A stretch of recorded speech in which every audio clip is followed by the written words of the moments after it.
people. I'm the boogeyman, and I'm coming to get you. Yeah, okay, we'll go big one. It's a good point. When he first came in, Oh my God, you're going. I actually am. Yeah, no, I'm going with that. Big one when he first came in, I legit was like, oh my God, this guy's so scary. And then And the worm thing. And yeah, when he ate Real worms, worms. I was like, this is. And he ate grim that thing beyond off Gillian's grim. face, that growth thing, and it was That that. growth mold thing, and he actually. Oh, it's a tumor, it's a tumor, it's a tumor, it's a tumor. Then it becomes a chore to watch somebody. You know. Mine's you're like, gonna like oh, it's a big. I'm gonna check spoilers, see if the big man's on, because I don't want to eat anything before. Yeah, but. And that whole gyrating He thing was, that R-Truth does as well. He was great for about the first 20 minutes that I seen him. It was and good for the first pay-per-view, but it was and like, then the when's he ever novelty going to be a wore male? off. Yeah, and then it was like, was it Hornswoggle? No, what Hornswoggle was it? I think it was Finley. Finley. Finley. God. They're like Yeah. a little rivalry or something, and it Went nowhere. It just never worked. It never worked. And then it just became like I think, was it the last Royal Rumble he came back? I think it was last year's. Last year's, yeah. And he just no. So the thing with me, like, even when I was kind of younger watching it, and I Yeah. still look at it now, it was always, I can still remember asking, are they ever going to be big? Like, Yeah. are they ever going to be in a main event of Mania? Are they ever going to pursue a title? And for the Boogeyman, I was never, for 1 second, did I think, I don't he's going to think accomplish it anything. ever was. I don't think he'll ever. He had like a good, I think he had it might have been with Booker. And he definitely had one with JBL. Yeah. Who I'm going to speak about in length fucking later on. Okay. I'm down with that. I've got a few things to say about JBL. I hate him. Mine's gonna be a little bit controversial because I kind of like JBL. You like JBL? I like Bradshaw. I love Bradshaw. Love Bradshaw. Right, I can remember. APA. I remember when we was watching. Was it No Way Out? The one where it was in Tenerife and Yeah. we fell asleep. I can remember watching that and him seeing like obviously he had his short lesbian hair, and I can remember thinking like I want the APA to win because it was in this tag match and they didn't. I don't see how they could go from being like a kind of sometimes top tier, sometimes bottom tier tag team. They was dominant. They was dominant. But you could never see them really like the whole fucking Great Against the Nation. Yeah. They were good. Like for me, one thing that stood out for me for JBL Bradshaw was the clothesline from hell. The one from the buckle where he used to throw him in and he used to hit the buckle to the right, like smack. I've never seen anybody like JBL try to kill somebody with a clothesline. He's 300 pounds of bad intentions. He literally. That is a clothesline from hell. That's a It clothesline is. from dead. Because he's full blown stiff hitting you. That's not a cushion shot. That's a straight. That's that arm of a 300-pound man. It is, yeah. And he's not little neither. No, he's not. He's a big man from Texas. From Texas. He's from New York. I hate that cabinet, him, The whole cowboy. Yeah, Longhorn, in his song. No, that gimmick was atrocious for him. Like, but the only reason the only reason I like JBL was for his clothesline from hell. He was a good heel, but then when I look at his hair on Raw now, it's like, I don't mean to be rude, but he looks a little bit like a Nazi. He's got like the grinning face and his hair potted over. Komm du JBL! Hast uns ein Schweiner! Hast Clothesline from Hella! Clothesliner from Hella! Clothesline from hell. Okay. I hated him as a champion. I wanted him to lose, and he kept beating Undertaker, and then he got that midget Undertaker. Who Undertaker then, like, if again, like, I remember he taunted. He did like his urn raising thing, and the little guy did it as well. Undertaker just beat him up. I remember that. Build this midget. Yeah, build the midget. Poor guy. He deserved it. He deserved to be a midget, or deserved to be beaten up because he was a midget.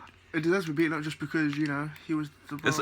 It's weird though, because like JB, like Taker's one of the biggest men they've ever had there. To get a midget makes absolutely no sense when he's not a little guy. He's not. That's a stupid. How tall is he? 6'10", 6'11", 6'10". Now I don't know because he's probably shrunk with age, but like it makes no sense if you've got a really tall guy, you're not going, oh, he's a midget. Yeah. But another one for me, a person I absolutely loved, and I know it's going to cause some controversy. Which ones are yours having today? That's true. Chris Benoit. I thought he was one of the most amazing technical wrestlers to ever grace the WWE.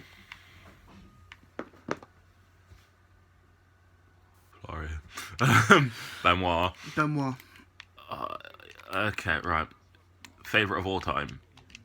One of my favourites, He's yeah. mine favourite of all time, bar none. Technical wise, Technical wise, it is. on his day is unbelievable. Because he was not a big guy, and I thought he was bigger than he was. No. He was not a big guy, but like the way, I know, like when he used to do the diving headbutt, and it's like fuck me, like because he never flinched. No, he didn't. He's always straight in there. You know what I mean? Straight in, just drop him, pow. Yeah. That like the way he sold moves and he used to do that thing when it was like a rabid Wolverine, which makes perfect sense now. Yeah.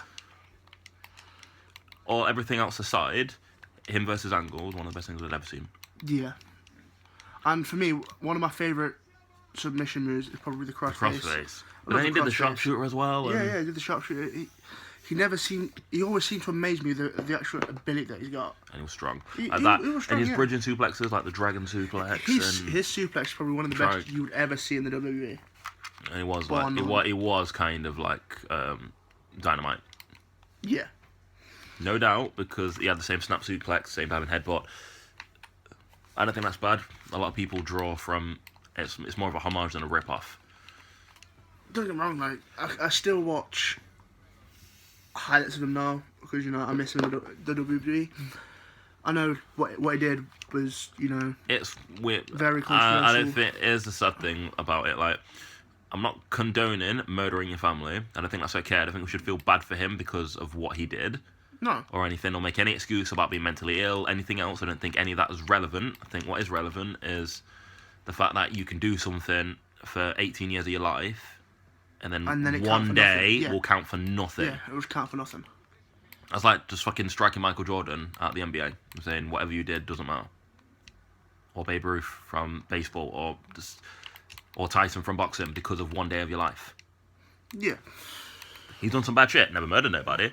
One day shouldn't justify your whole life, your whole career, and what you achieved in WWE. Like, I can understand why. I don't disagree with. I don't disagree with it. I watch tapings now, and you hear his name being blurred out, or beeped out, or completely missed out. Or if you put him in a search engine, it's like it doesn't exist. Yeah, or you never see you never ever see highlights on the WWE of Chris Benoit ever. They will never show you any of his. Sometimes with Royal Rumble, they'll go only 2 men have started at number 1 and one. Or whoever he's won, because one was Mike Michaels as well, right? And it's like, okay, they'll never say, they'll either not mention the fact he's done it at all, or fucking say that only 2 people have ever won the Royal Rumble from number 1, one of them being Shawn Michaels, and they'll never mention Benoit. It's like, if you're not mentioning him, pretend he didn't exist. Yeah. Don't bring up the start, you know what I mean? Like the fact they edited fucking the WrestleMania, I think they edited the WrestleMania 21 match, or whichever one it was, with the triple threat with him, Triple H and HBK. I think one copy I saw, he wasn't in it at all. Yeah, no. It's been completely edited out. Like, he won the fucking match. So how the fuck can you edit it out? It's kind of sad to see, though. Like, I grew up looking up to him. Like I say, his ability is insane. And for him to just be gone. My wrestling tights are based off of his. The one that got made. Yeah, I got the exact same one. So it's like, you... But it is sad to see. So enough about Benoit, because you're probably getting sick and tired of hearing about Benoit. Oh, his music's still insane. So yeah, somebody you love, and you're out of shot, by the way. I'm out of what? You're out of shot. I'm out of shop. Get back in here. Hey, you sexy bastard. You thought I was gone. No, I can see you with my eyes. And although the camera's over there and I'm looking around, hello. Now I'm staring into your soul. Yeah, you love that. Okay, someone I love. Yeah.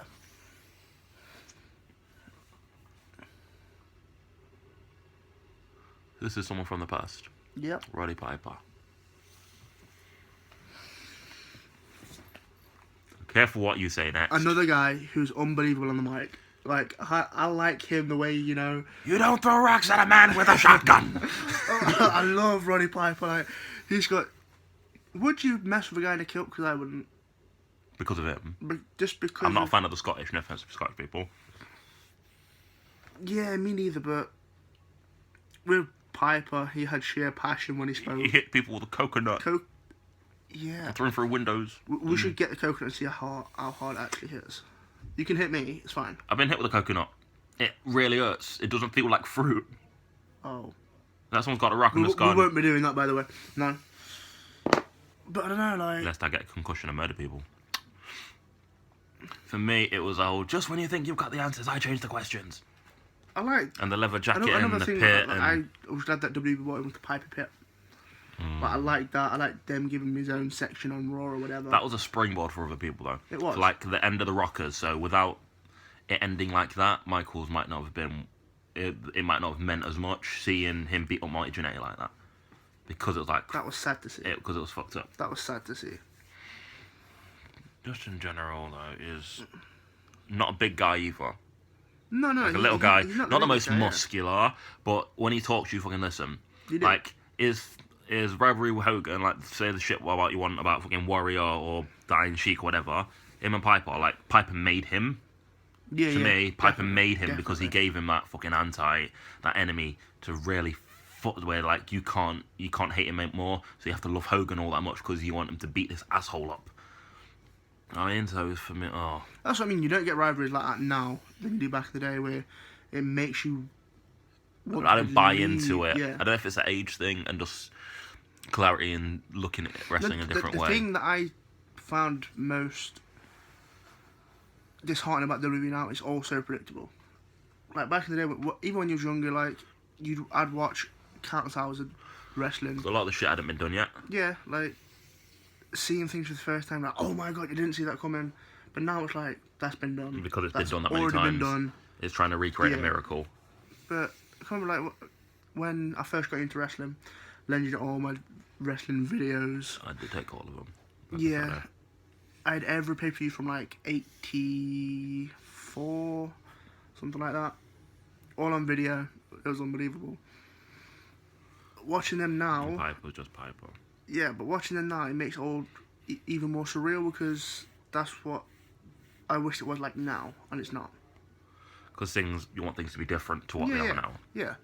So everything now is all watershed and flying. It's going to be above board and shit. And back in the day, they didn't really care about that. It was all about... It was trial and error. It was all about for the And fans people had to enjoying do their own football, promo because I don't think Vince was just... obviously no one knew he was the boss. Yeah. So, we've ran out of time. That's fine, carry on. We could raise to like 17 minutes, it's cool. Okay, I'll just have to cut some shit out. For me, with Piper and things like that, it was... You have to be able to stand on your own.